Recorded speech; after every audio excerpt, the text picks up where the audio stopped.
السلام علیکم دوستو، کیسے ہو آپ سب؟ امید ہے کہ سب خیریت سے ہوں گے۔ اللہ آپ لوگوں کو ایسے ہی خوش رکھے۔ ایک بار کا واقعہ ہے کہ ایک عورت کا ایک معصوم سا بچہ اور ایک ننھا سا بچہ گم ہو جاتا ہے، کھو جاتا ہے۔ تو اس ماں کو بہت تکلیف ہوتی ہے اندر سے کہ میرا ننھا سا بچہ وہ گم ہو گیا، کھو گیا۔ تو وہ عورت اپنے بچے کو ادھر ادھر خوب تلاش کرتی ہے اور لوگوں سے پوچھتی ہے، یہاں تک کہ وہ ایک ایک آدمی سے پوچھتی ہے کہ کسی نے بھی میرے بچے کو دیکھا ہو تو وہ مجھے بتائے، لیکن سب لوگ خاموش رہتے ہیں اور کوئی جواب نہیں دیتے ہیں کہ اس کے بچے کو کسی نے دیکھا ہو۔ آخرکار وہ ماں نڈھال ہو کر اور نا امید ہو کر ایک جگہ بیٹھ جاتی ہے اور سوچنے لگتی ہے کہ ہائے میرا بچہ، ہائے میرا معصوم سا بچہ کھو گیا۔ اور اس ماں کو بہت تکلیف ہوتی ہے کہ اچانک اس کا بچہ سامنے سے نظر آتا دکھائی دیتا ہے۔ جیسے ہی اس ماں کی نظر اس بچے پر پڑتی ہے، وہ فوراً دوڑ کر اس بچے کو، اپنے معصوم سے بچے کو گود میں اٹھا لیتی ہے اور اسے خوب پیار کرتی ہے، دلارتی ہے، لاڈو پیار کرتی ہے اور اس کے چہرے کو بار بار تکتی رہتی ہے کہ یہی میرا بیٹا ہے یا کوئی دوسرا ہے۔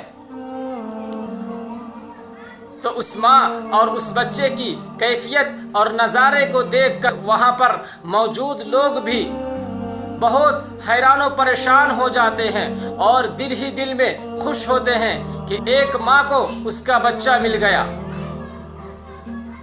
تو عین اسی وقت میں حضور پاک صلی اللہ علیہ وسلم اپنے صحابہ سے مخاطب ہو کر فرماتے ہیں کہ تمہارا کیا خیال ہے کہ یہ ماں اپنے اس معصوم سے بچے کو، اپنے اس ننھے سے بچے کو آگ میں ڈالے گی، آگ میں جلنا پسند کرے گی؟ تو صحابہ کرام فرماتے ہیں کہ یا رسول اللہ صلی اللہ علیہ وسلم، یہ ماں کیا ہے؟ اگر دنیا کی تمام ماؤں کو اس بات پر آمادہ کیا جائے اور اس بات پر ابھارا جائے کہ تم اپنے بچے کو آگ میں ڈال دو جو تمہیں برسہ برس کے بعد اس سے ملاقات ہوئی ہو، تو کوئی بھی ماں اس بات کی گوارا نہیں کر سکتی ہے کہ اس کا معصوم سا بچہ وہ آگ میں جلے۔ تو اللہ کے رسول صلی اللہ علیہ وسلم فرماتے ہیں کہ اللہ تبارک و تعالیٰ بھی اپنے بندوں سے 70 ماؤں سے زیادہ محبت کرتے ہیں اپنے بندوں سے۔ اللہ تبارک و تعالیٰ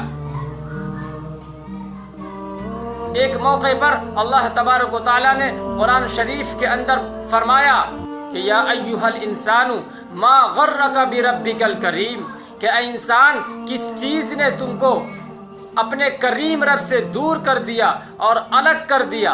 تم کہاں پھرے جا رہے ہو؟ تم کہاں بھاگے جا رہے ہو؟ تو دوستو، شرط ہے کہ وہ بندہ اس مولا کی دربار میں جھکے تو صحیح، 5 وقت کی نماز پڑھے تو صحیح، اللہ کی دربار میں ایک بار معافی مانگ کے تو دیکھے وہ کریم رب کیسے معاف کرنے والا ہے، کیسے اپنے بندوں سے محبت کرنے والا ہے۔ بتایا جاتا ہے کہ ایک آدمی ساری عمر گناہوں میں اور عیش پرستی میں گزر گئی، لیکن اللہ تبارک و تعالیٰ نے ایک عورت کی، ایک فاحشہ عورت کی مغفرت صرف اس بات پر کر دی کہ وہ فاحشہ عورت ایک پیاسے کتے کو پانی پلا دیا۔ اس بات پر اللہ تبارک و تعالیٰ نے اس فاحشہ عورت اور بدکار عورت کی مغفرت فرما دی اور اس کو جنت میں داخل فرما دیا۔ تو اللہ تعالیٰ جس کو معاف کرنے پہ آئے اس کو کوئی نہیں سزا دے سکتا اور اس کو جہنم میں کوئی نہیں پہنچا سکتا، لیکن اللہ تبارک و تعالیٰ جس کو پکڑنے پہ آئے اور جس کی سزا کی متعین کر دے، اس کو کوئی جہنم کی آگ سے اور دوزخ کی آگ سے نہیں بچا سکتا۔ تو بہت ڈرنے کی ضرورت ہے۔ السلام علیکم ورحمۃ اللہ وبرکاتہ۔